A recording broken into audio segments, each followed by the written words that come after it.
And I can tell you with no uncertainty that miracle cures are no laughing matter. I bid you good day, sir. Oh, Mr. Marston, good to see you. How have you been keeping? I'm well, Mr. Mr. West Dickens. Nigel West Dickens of Eastcheap, London, New Waverly, New York, and Armadillo, New Austin. At your service. At my service. At everyone's service. At the service of science, of knowledge, of life. How are your wounds? Much, much better. But then they would be. Would be... I know a cure for all ailments, Mr. Marston. Ah, I'm sure you do. And I'm sure for just $2 an ounce, I could live forever. Oh, but for you, sir, I do a bulk discount rate of $1.95 an ounce.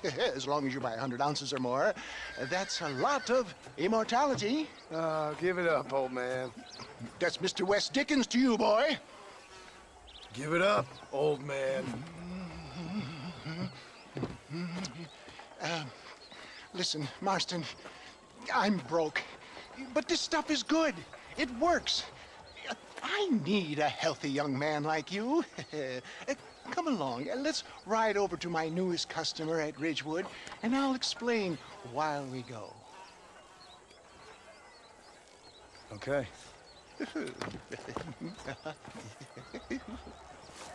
All right, John, let us make haste for Ridgewood Farm.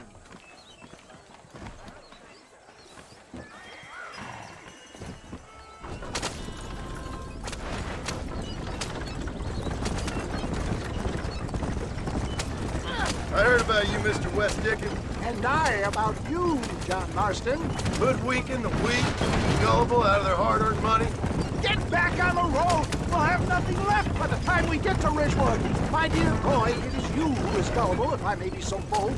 For the love of God, try to stay on the road. For heeding such ill-informed scuttlebutt. Stay on the road! You're going to destroy the merchandise! You're as full of wind as a horse with the collar. If my tonic is such a sham, how do you explain the fine battle in which you find me? Last time you saw me, I was knocking at death's door. You should thank the doctor for that. I reckon you were acting it up worse than it was. Act I can, John.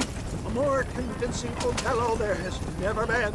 And so shall you, a fair Iago or Cassio make. I don't like the sound of this. Showmanship, John. The flourish, the bow. We are operating in a competitive marketplace. Our product must stand out. And how does this involve me? We're going to use your God-given talents to our advantage. I'm really starting to regret I'll drop this. you off at the outskirts of Ridgewood. That way, it won't look like we came together. Once I'm set up, saunter nonchalantly into the crowd that is sure to be forming. Eventually, I will call you up to try my tonic. After extolling the virtues, I will have you perform a few feats of wonder to amaze and impress the paying public. Such as? Oh, nothing out of the ordinary for a man in your line of work, I assure you. Best you alight here, dear boy, so no one sees us arriving together. I'll see you there. Be ready to enchant the crowd.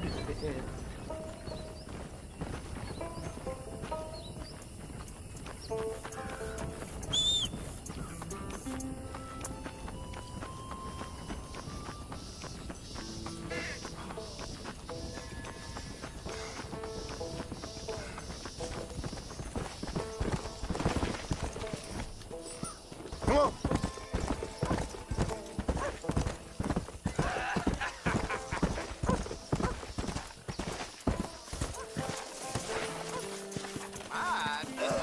Friends, hard-working souls of Cholla Springs, gather round, gather round. Do you suffer from rheumatism, lumbago, acute chronic sciatic, neurologic, or inflammatory pain? Well, I represent the only company that makes the genuine article that cures headaches, neuralgia, earache, toothaches, backache, swelling, sprains, sore chests, swelling of the throats, contracted cords and muscles, anxieties and ravaged nerves, stiff joints, wrenches, dislocations, cuts and bruises, and it adds vitality and vigor to the healthy man. But can you prove it, old man? Oh, I'm sure there's some customer here who could prove the qualities of it by taking a drink right now. You, sir, come up here. Step right up.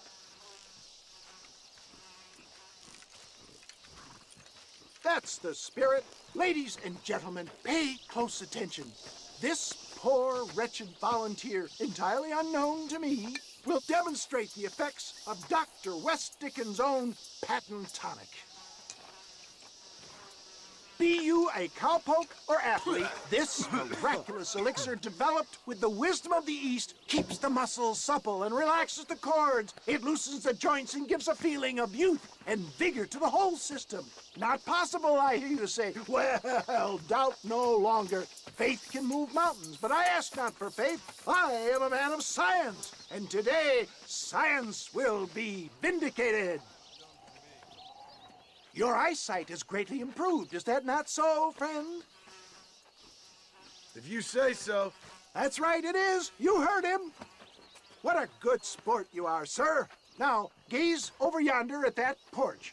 If you squint, you may just be able to make out the skull that's hanging there. Go ahead, friend. Shoot that skull and demonstrate the miraculous eyesight you now possess.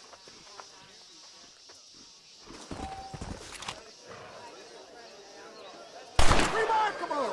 The eyesight of an eagle, granted by imbibing Dr. West Dickens' own patent tonic. Anybody can make that shot. This man is a fraud. If your eye's so damn sharp, why don't you try shooting my hat out of the air? My friends, our test case has been challenged to shoot a gentleman's hat out of the sky above our heads. You can fool these people, but you ain't fooling me. Right. Let's just see how sharp you is with a moving target. Get ready to shoot that hat.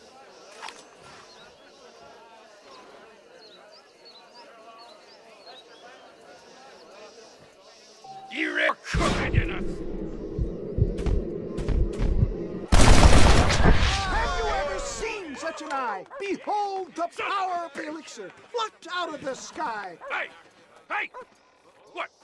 You think you can put a hole in a man's hat and just walk away, do you?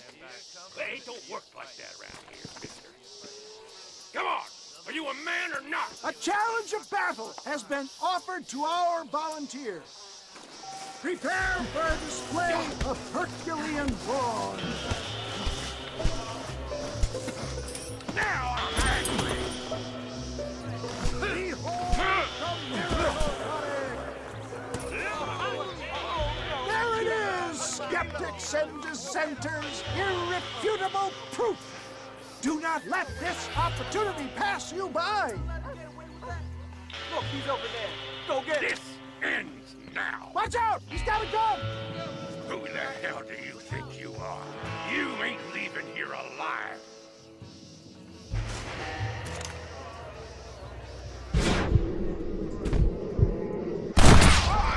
Marvelous shot, dear boy. The kind of deadly accuracy that can only be afforded by the West Dickens elixir. Come, I have plenty for all. Get out of my way. Hey! Where are you going? I want a bottle. Get me a bottle, please. One of them right here. No harm in trying one bottle, I suppose. Well, I think that went kind of well, don't you? I'm just glad that my normal job involves either chasing after cattle or murderers. Not the likes of you, mister. Don't be like that. Now, if you'll excuse me, I'd like to say my goodbyes, head on back to the real world. Wait, sir. I've been thinking about your predicament, and I think I may have an idea. I've been thinking I could be your cunning Odysseus. Beware of the Greeks bearing gifts, sir. Williamson had better beware. We will make them into Trojans. I don't rightly get you. I want you to go and see my old friend Seth. He can come across as a little curious, but I'm sure you two will get on. He's most often found at Coots Chapel. He's very devout. Why see him? Because between him and me, we can get those gates to open for you, and you can walk right in, just like in Homer's great Trojan yarn.